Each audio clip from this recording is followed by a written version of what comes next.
어떻게 답을 해야 될까 정말 고민을 많이 했어요. 제가 임신해서 그런지 너무너무 행복한 시간이었어요. 와, 이거는요 있어서는 안 되는 일이에요. 국어도 그렇게 하는데 영어를 그렇게 왜 못해요? 이렇게 말씀하시는 거예요. 여러 가지 요구를 하시는 그런 부모님이셨어요. 안녕하세요. 나래쌤입니다. 안녕하세요. 나래쌤입니다. 안녕하세요, 나래쌤입니다. 반갑습니다. 잘 지내셨어요? 건강히 잘 지내셨어요? 요즘에 코로나 완전 유행인데 몸 건강하고 잘 계신 거 맞죠? 저랑 오늘 커피 한잔 하실래요? 어찌어찌 하다 보니까 여름 특강이 끝났고요. 여름 특강 끝나고 어떻게 시간이 지나갔는지 모르겠어요. 완전 정신없이 2학기 중간고사 개강을 했고요. 그리고 지금 벌써 내신 2주차입니다. 그래서 오늘 아침에도 이렇게 내신 자료를 싹 정리하고 아이들 피드백을 이렇게 써 내려가고 있다가 제가 여름의 대치에 대해서 막 생각한 점? 그리고 느꼈던 점, 그 상황에 대한 이야기를 조금 풀어보고 싶은 거예요. 그래서 급하게 카메라를 켰습니다. 저는 이번 여름이 정말 저에게 너무너무너무 치열했던 그런 시간이었거든요. 대치는 생각보다 보수적이에요. 그런데 그 보수적인 환경에서 제가 살아남기 위해서는 제가 생각한 것보다 조금 더 치열하고 조금 더 철저해야 하는 부분들이 분명히 있어요. 그래서 저는 이번 여름이 저에겐 굉장히 유의미하고 되게 힘들면 힘들었다라고 하는 시기였거든요. 여름 수업을 시작하기 전부터 시작하고 나서 그리고 끝날 때까지 정말 긴장감을 놓을 수가 없었던 그런 시간이었어요. 이번엔 유난히 어머님들께서 저한테 굉장히 너무너무 우호적으로, 되게 호의적으로 너무 잘해주셨어요. 제가 임신해서 그런지 수업은 늘 스타트하고 중간 점검하고 이제 끝자락 마무리가 제일 중요하거든요. 근데 내가 수업 시작을 잘 했는가를 점쳐볼 수 있는 것이 첫 주에 받는 문자 메시지 피드백이에요. 보통 수업 스타트를 잘했다 그러면요, 그 메시지에서 많은 것이 다 드러나거든요. 선생님, 저희 아이가 첫 수업 끝나고 데리러 갔을 때 차에 딱 타면서 먼저 했던 말, 엄마 장난 아니야. 엄지척. 말할 필요도 없다. 이런 피드백들도 오고, 선생님 제가 작년 겨울에 선생님 설명회를 듣고 너무 수업을 듣게 하고 싶어서 시간표를 조율하다가 잘 안 돼가지고 저희 옆집 아이부터 먼저 보냈거든요. 근데 그 옆집 아이가 수업을 듣고 난리가 난 거예요. 그래서 이번 여름에 어떻게든 시간표 조정을 해가지고 제가 선생님 수업 듣게 했거든요. 역시 너무 반응이 좋아요. 이런 메시지를 주시는 거예요. 너무너무 감사해요. 그리고 이제 여자아이들하고 남자아이들하고의 그런 어떤 피드백도 되게 다르거든요. 여자아이들은 손편지하고 쿠키하고 이런 것들을 다 직접 구워와가지고 저한테 이렇게 줘요. 그리고 그 손편지에 어떤 글이 쓰여 있냐면, 제가 이거 너무 감동이 돼서 제 컴퓨터에다가 이렇게 넣어놨어요. 타이핑을 해가지고 그 손편지를. 손나래 선생님 안녕하세요. 저는 1845 특강을 들었던 누구누구입니다. 두 번째 특강 날 선생님께서 하셨던 말이 아직도 마음에 남아 있습니다. 부족하고 상처 많은 아이들이 성장할 때 행복을 느끼신다고. 너희는 모두 잠재력을 가진 아이들이니 주어진 환경에 낙담하고 좌절하지 말라고. 지금보다 무조건 더 행복해질 수 있다고 하셨던 말입니다. 저는 그날 맨 앞자리에 앉아 저도 모르게 눈물을 훔치고 말들을 곱씹으며 또 눈물을 흘렸어요. 선생님, 학생들에게 사랑과 용기와 배움을 주셔서 감사합니다. 저도 작고 여린 아이들에게 연민을 줄 수 있는 어른이 되고 싶어요. 이렇게 쓰는 게 여자아이들의 후기예요.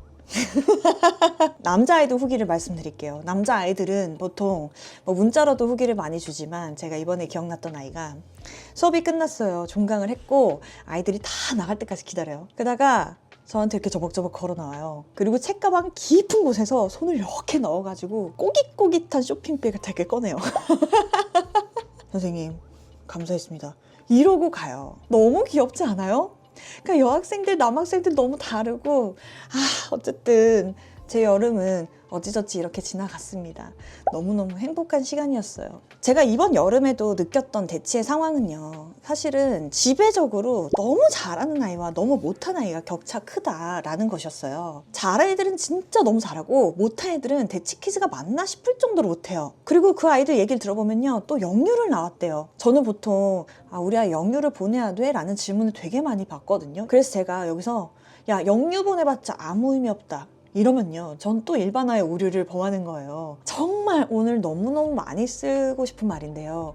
에바에고요, 케바케고, 사바사인 것 같아요. 근데 분명한 건 대치의 정서상 영어의 입지가 그렇게 우선시되진 않거든요. 수과학 사이에서 영어를 이제 우선순위를 당긴다 이런 말은 결코 들어본 적이 없는 것 같아요. 어렸을 때 영어를 하고 중학생부터 이제 수학 잡고 그 다음 국어 잡고 차례차례 이렇게 간다. 영어는 설 자리가 없다. 이런 게 대치 정서죠. 그런데 이것도 결국에는 에바예요. 남의 아이들 얘기 들으면 안 돼요. 우리 아이를 보셔야 돼요.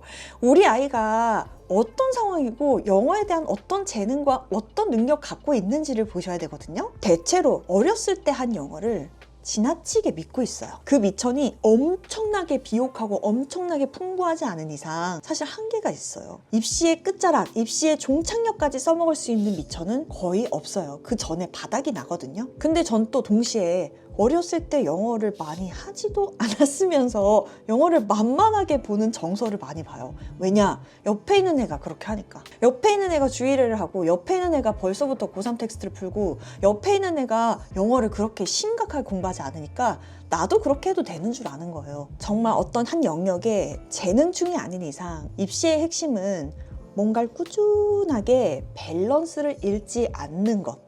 뭐 하나에 치우치지 않고요. 밸런스감을 계속 유지하는 게 핵심이에요. 이거랑 일맥상통한 이야기일 수 있는데요. 제가 상담 전화를 들어보면 어머님께서 하신 질문들이 있어요. 그 중에 하나가 뭐냐면 숙제가 맞나요? 라고 하는 질문이세요. 근데 이게 뭐냐면 아이의 숙제가 곧 엄마의 숙제가 될 때가 있어요. 제가 이번에도 숙제 검사를 다 일일이 했는데요. 어머님들이 채점해 주시고 오답해 주신 경우가 있더라고요. 와, 이거는요 있어서는 안 되는 일이에요. 절대 아이 숙제 그렇게 개입하시면 안 돼요. 했냐 안 했냐의 여부까지는 괜찮지만 시간을 세이브해 주신다는 그런 생각으로 직접 채점을 해주시고 오답 노트를 만들어 주신다? 이건 결코 하시면 안 됩니다. 애 망치는 거예요. 애 망치는 거. 스스로 공부하게끔 만들어야 되고 스스로 앉아서 지구력을 만드는 게 입시의 핵심이거든요. 이 아이가 숙제도 혼자 못하고 그 수업을 소화를 못하는데 왜 대형 강의를 보내실까요? 그리고 꼭 대형 강의를 보내야 한다면요.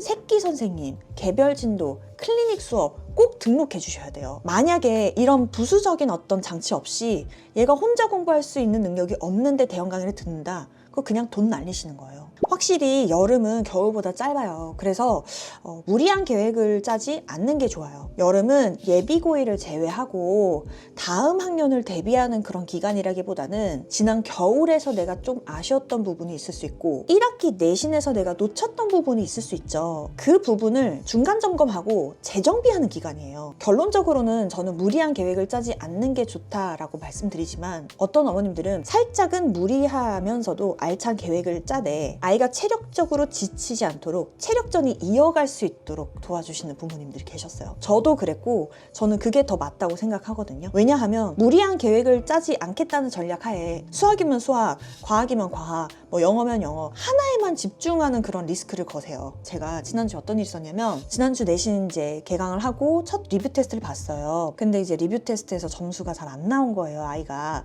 근데 이제 어머님이 문자가 오셨어요. 선생님, 학원을 다녀도 이 점수고 학원 다니지 않아도 이 점수면 안 다니는 게 맞지 않나요? 이렇게 연락 오신 거예요. 제가 너무 놀래가지고 이 아이의 그 히스토리를 쫙 펴봤어요. 그랬더니 1학기 때 저한테 수강을 하고 여름 때 이 아이가 이제 수강 기록이 없는 거예요. 그래서 제가 전화를 했어요. 어머님 혹시 여름에 어떻게 영어 공부하셨어요? 제가 그 히스토리 알아야지 상담 드릴 수 있을 것 같아요. 했더니 선생님 사실은 여름에 영어 안 했어요. 수학을 주 5일을 갔어요. 이렇게 말씀하시는 거예요. 답은 나왔죠. 영어를 안 하면서도 점수가 나와야 한다는 이 생각이 괴리가 있는 거예요. 공부를 열심히 시키고 꾸준히 시켰을 때 점수가 나오지 않는 것은 오류가 있지만 공부를 시키지 않고 점수가 안 나오는 것은 당연한 원인과 결과, 많이 먹으면 살이 찌고 적게 먹으면 살이 빠지는 그런 원리랑 똑같거든요. 그래서 어찌어찌하고 전화를 끊고 계속 생각을 했어요. 이 상황에 대해서. 대화가 끝났는데도 뭔가 기분이 찜찜해서 계속 문자를 썼다 지웠다 했어요. 정말로 엄청나게 길게 쓰고 다시 지우고 근데 끝에는 보내기 싫더라고요. 저도 사람인지라 뭐 이렇게 말해봤자 내가 나를 변명하는 것 같고 해명하는 것 같고 결국엔 보내지 않겠다라고 생각을 했어요. 근데 최악의 순간이 오더라도, 그러니까 얘가 내 수업을 듣지 않고 영어를 하지 않더라도 결론적으로는 얘가 잘 됐으면 좋겠다라는 마음이 남더라고요. 그래서 문자를 다시 썼어요. 제 진심을 정말 담아서 정확한 방향을 말씀을 드렸고, 다행히 이해를 해주시고 저한테 이렇게 말씀해 주셔서 너무 감사하다고 이야기를 하시더라고요. 어떤 분은 저희가 이번에 시험이 되게 빨리 시작해서 원래는 7회 수업인데 6회 수업이 됐어요. 그러면서 시간이 3시간이 아니라 4시간으로 늘어났거든요. 그래도 어떤 분이 우리 아이는 영어를 4시간까지 할 필요가 없다는 거예요. 그러면서 시간을 3시간만 하겠다. 그리고 3시간에 대한 비용만 내겠다. 그리고 시간도 너무 빠르니 조금 늦춰줬으면 좋겠다. 뭐 여러 가지 요구를 하시는 그런 부모님이셨어요. 이해는 하죠. 근데 저도 그렇게 하고 싶은데 진도가 많아서 그렇게는 안 되겠습니다 했더니 국어도 그렇게 하는데 영어를 그렇게 왜 못해요? 이렇게 말씀하시는 거예요. 그래서 제가 이 상황에서도 문자를 썼다 지웠다 했어요. 얘가 내 수업을 선택해도 나는 문제가 될 것 같고, 얘가 내 수업을 선택하지 않는다고 해도 기분이 별로 안 좋을 것 같은 거예요. 그래서 제가 정말 또 장문의 메시지를 썼어요. 분명히 아까 말씀하셨을 때 아이가 성적이 오르지 않아서 고민이다 라고 하는 말로 이제 대화를 시작하셨는데, 시간을 줄이고 싶으시다, 성적이 오르길 바라시는 것과 영어 수업 시간을 줄이고 싶으신 거는 서로 반대 방향이지 같은 방향이 아니다 라는 식으로 제가 문자 메시지를 정말 정성스럽게 써서 보냈어요. 이걸 보고 이 선생 애들 하나라도 더 모으려고 노력하네 라고 받아들이신다면 거기까지인 거고요. 그래도 이 선생님이 정확한 방향을 우리 아이 위해서 제시해 주셨구나 라고 하신다면 거기까지라고 또 생각을 했거든요. 그래서 제가 진짜 보내마라 하다가 결국엔 보냈어요. 다행히 또 답이 또 좋게 오셨어요. 그래서 제가 이 두 가지 경우를 이렇게 시간을 들여서 말씀드린 이유는, 결국에 아이를 향한 그 애정의 본질은 언제나 올타임즈 답이 되는 거예요. 제가 아이한테 애정이 없었으면요, 문자 이렇게 쓰고 지우고 에너지 소비도 하지 않아요. 근데 하나 진짜 내 조카다, 내 새끼다 라고 생각했을 때 이 상황을 알면서도 그냥 눈을 감고 지나간다. 그러면 저는 더 서운할 것 같은 거예요. 그래서 다른 선택할 거면 다른 선택해라 라는 심정으로 그냥 보냈어요. 그리고 제가 이번 여름에 수업 중에 결핍을 이야기한 적이 있어요. 여름이잖아. 지금 특강하고 있잖아. 내가 새벽 7시에 일어나. 그 다음에 뭐 하고 집에 가면 11시가 넘어. 그러면 그때부터 또 다음날 수업 준비를 해. 2시 정도에 자.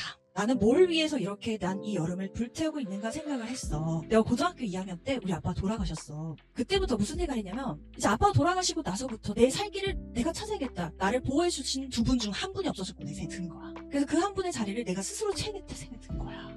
철이 든 거지. 그때부터 정말 열심히 살았던 것 같아. 소위 어디 가서 아빠 없다는 소리 안 들으려고. 임신해서 똑같아.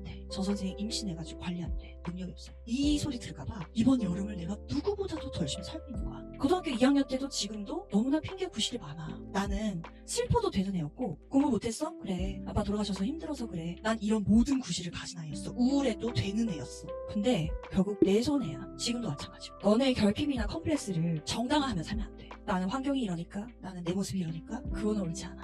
보란 듯이 더 잘 되고 더 행복해야 돼. 지방에서 온 수강생들이 꽤나 있었어요. 출석부에 보면 학교 이름이 나오는데 학교 이름이 한 번도 들어보지 못했던 약간 지역명이 들어가 있는 그런 학교. 그래서 제가 그 아이들 하나하나 이제 가가지고 터치하면서 물어봐요. 충북에서도 오고 전남에서도 오고 해서 진짜 뭐 고모집, 이모집, 뭐 자취방, 원룸, 뭐 하숙집에서 지낸 애들도 있고 진짜 멋있는 아이들이에요. 근데 이 아이들의 특징은 뭐냐면, 이 아이들은 이 여름이 너무 중요한 거예요. 대치동 아이들은요, 이 여름이요 그냥 one of the days인 거예요. 이 지방 아이들은 이 여름 30일 안에 쇼부를 봐야 되는 아이들인 거예요. 그래서 아침에 진짜 일찍 와요. 10시 수업 시작이면요 9시에 와서 앉아있고요. 그 다음에 수업이 끝나면 정말 하나같이 저한테 와서 질문 하나라도 더 하고 가요. 그러니까 이 아이들의 갈증?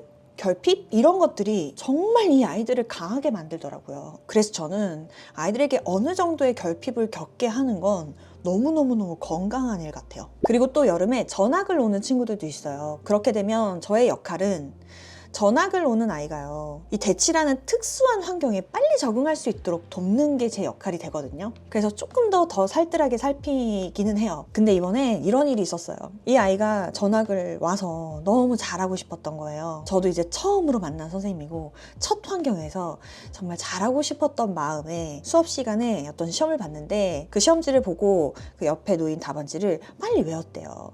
그리고 나서 이제 시험을 보기 시작했고 외운 답으로 이렇게 답을 체크했는데, 풀다 보니까 답이 아니더래요. 그때부터 자기 실력으로 풀기 시작했던 거죠. 이미 늦었긴 했고. 그리고 이제 쉬는 시간 봤더니 본인이 외운 답은 그때 본 고2 시험지가 아니라 고3 시험지의 답안지를 외웠던 거예요. 그래서 이 모든 내용을 저한테 문자 메시지로 다 보냈어요. 새로운 환경에서 적응도 빨리 하고 싶었고 너무너무 잘하고 싶은 마음에서 이렇게 컨닝을 하게 되었습니다. 정말 애정을 담아서 가르쳐주셨던 선생님에게 직접 사과하고 싶었다 라고.